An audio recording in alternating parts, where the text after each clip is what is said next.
Elias and King Corbin battle again. Charlotte Flair is on the blue brand, and two friends collide in action. I'm Hayden from the Broforce, and this is your SmackDown review. Hey, this is Angel Garza from WWE, and you are watching the Broforce.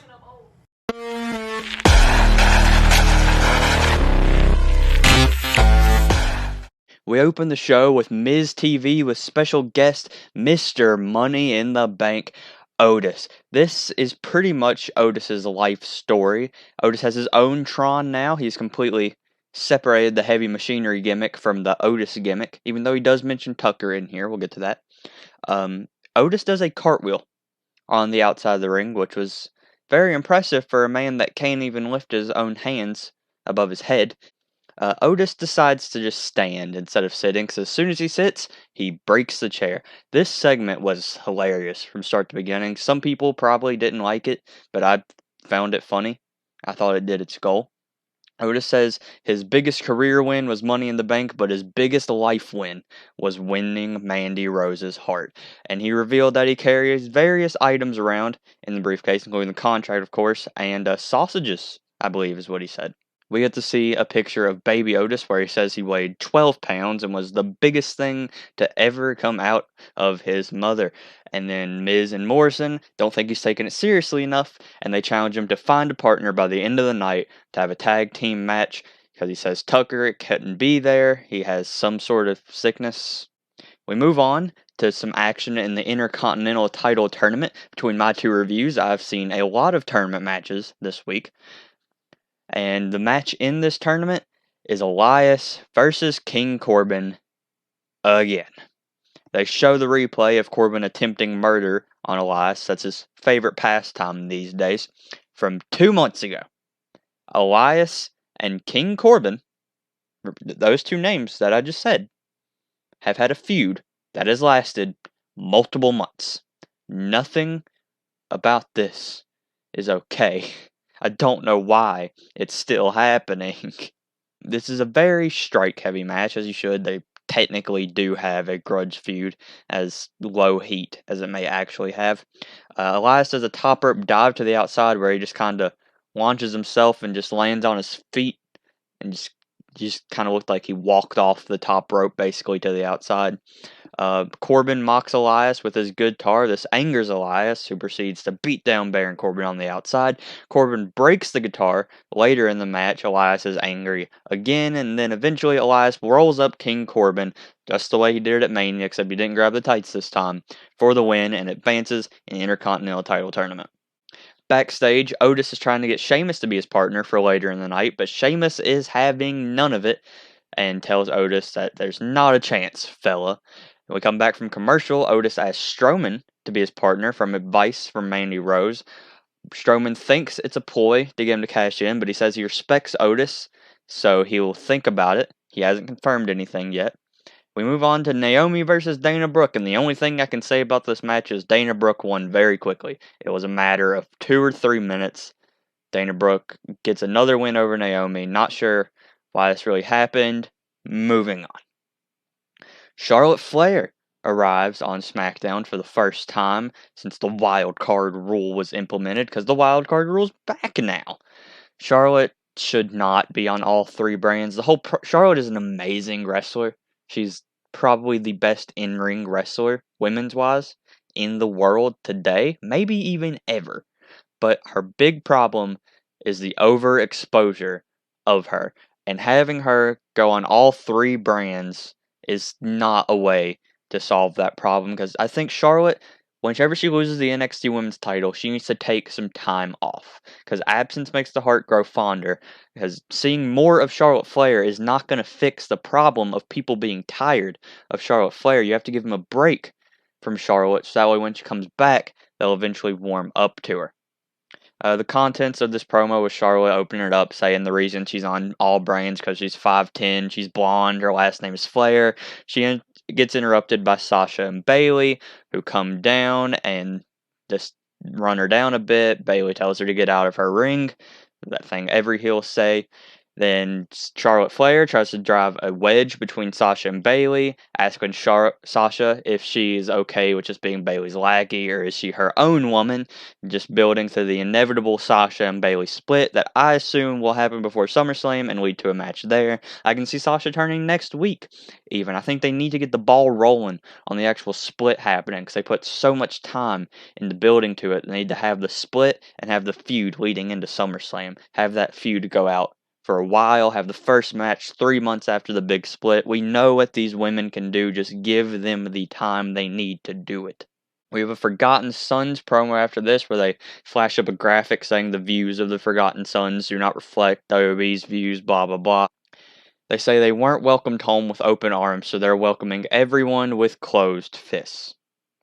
Miz and Morrison are interviewed backstage by Renee Young, and they say Strowman isn't smart but isn't dumb enough to fall for the plan they think Otis has, and they're obviously trying to convince Strowman not to join Otis because they're scared of Strowman, because in kayfabe everybody is terrified of Strowman, which I mean he's a big man, fair enough. We move on to Daniel Bryan versus Drew Gulak, easily the match of the night. There's no competition, nowhere close to competition. This is my favorite thing about tonight's episode. It was two amazing technicians doing amazing technical wrestling. Michael Cole also really enjoyed this match, as every single little move that happened, Michael Cole sounded like it was the greatest thing he had ever seen. The match starts off with a handshake between the two friends. There's a yes lock and Gulak early. Both men escape the other one's key submissions. There's a Michinoku driver that kind of looked like a body slam. I wasn't sure if it was a botch or if it was meant to look like that. Not really sure. It worked either way. It was still fine. Gulak did a roll through under Daniel Bryan's rolling knee as a counter, and later on very soon after, locked him in the Gulak. Daniel gets out again, locks Gulak into the knee bar, and Gulak eventually taps out. In a post-match promo, Daniel Bryan says he hasn't gotten another shot at the Intercontinental title since relinquishing it, when a month ago at WrestleMania, he faced Sami Zayn for the belt. Not sure why they're just kind of forgetting about that. We have some match announcements for next week. We have Charlotte versus Bayley in a champion versus champion match. In tournament action, we have Shinsuke Nakamura versus AJ Styles, call back to the 2018 feud. And Jeff Hardy and Sheamus will finally face each other. And next week, we have the long-awaited mixed tag match of Dolph Ziggler and Sonya Deville versus Otis and Mandy Rose. I'm really looking forward to that next week. I think they could do wonders with that match. And speaking of, we go into a Dolph Ziggler and Sonya Deville promo, which was more of a Sonya Deville promo, while Dolph Ziggler just sits there smirking, but it was a great Sonya Deville promo. Sonya says they'll humiliate Mandy and Otis just like she humiliated Mandy last week. Sonya says Mandy is only good at being blonde and pretty. You could feel the emotion in this promo. This went from such a comedy angle just to be the serious thing, where Sonya Deville is becoming a star. Sonya Deville is being what she always should have been, showing that she has the charisma, she has the wrestling ability, she has the promo skills, she can get in the emotion. I really hope big things are in the future for Sonya Deville. And we reach our main event, Otis and his mystery partner versus Miz and Morrison. Hey, hey, ho, ho. To nobody's surprise that was watching throughout the night, the partner was Braun Strowman, who has an amazing new Titantron, much better than the old one. I love this Tron. I believe is based off of one of Strowman's t-shirts. Don't quote me on that. I had somebody tell me that. I'm pretty sure that it was. Otis and Strowman early on in the match do a double caterpillar to transition us into the first commercial break of this match, and I'm pretty sure the only commercial break of this match. And when we come back, we find out during the commercial break, Miz poked Otis in the eyes to regain control for Miz and Morrison. Miz Morrison work over Otis for a bit before Otis gets the hot tag. Strowman does a traditional wrestling hot tag, you know what that is, and traditional Braun Strowman things too.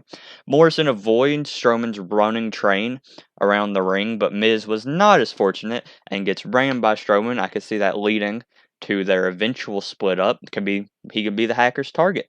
I feel like a lot of teams are going to be splitting up soon with that hacker. I forgot to mention earlier they replayed the hacker footage from Money in the Bank. It wasn't that important. It was the same one that they showed at the pay-per-view Sunday. Nothing really new coming out of it. Strowman gets thrown into the post like always, but almost immediately hits the power slam on Morrison. 1, 2, 3. Braun Strowman and Otis pick up the victory in the main event of SmackDown. Mandy Rose comes down to celebrate with them, and Otis teases cashing in his briefcase. But when Strowman turns around and catches him, he says, "Just for laughs, just kidding, big man." They fist bump, they make up. Him, Otis, and Mandy all celebrate. That was the ending shot of SmackDown, just those three in the ring. Overall, this SmackDown was average. It wasn't bad, but it was by no means good. The best thing on the show, as I said earlier, was Daniel versus Gulak. The main event was pretty good. I really enjoyed Sonya Deville's promo. The Charlotte and Bailey stuff was good. And then everything but that, like the Miz TV, I thought was pretty funny. But Elias versus King Corbin, that match is getting old. I'm sure it was a fine match, but it's just weighed down by seeing it so many times. It's just, they need to not, that needs to be the end. That's it. Elias won, that has to end the feud. They can't do this again. Naomi versus Dana Brooke, didn't really feel like I was going to be there. The Forgotten Sons promo was decent, but I'm not a real big fan of them. So out of 10, I'd say I give the SmackDown, it was more good than it was bad, so I'd say I give it a 6 out of 10. And that is it for the SmackDown review here. Upcoming content on the channel includes our Double or Nothing predictions that will be coming out soon. They'll likely come out after our first upload on Wednesday. You can look forward to all the regular reviews, and we will be doing a tier list of every championship title ranked. That'll be our first official upload coming this Wednesday. Stay tuned. I think you'll really like that. And that is all I have to say to you today. Thank you for watching. Hit the subscribe button, hit the notification button, hit the like button, hit the comment button. Leave a nice little comment for me. I'd appreciate it if you did. We're still rising on the channel, of course. We look to hope we're going to keep going. We're going to keep going strong. We're going to keep the steady uploads. We really hope that you stick around with us for this. And bye, everybody.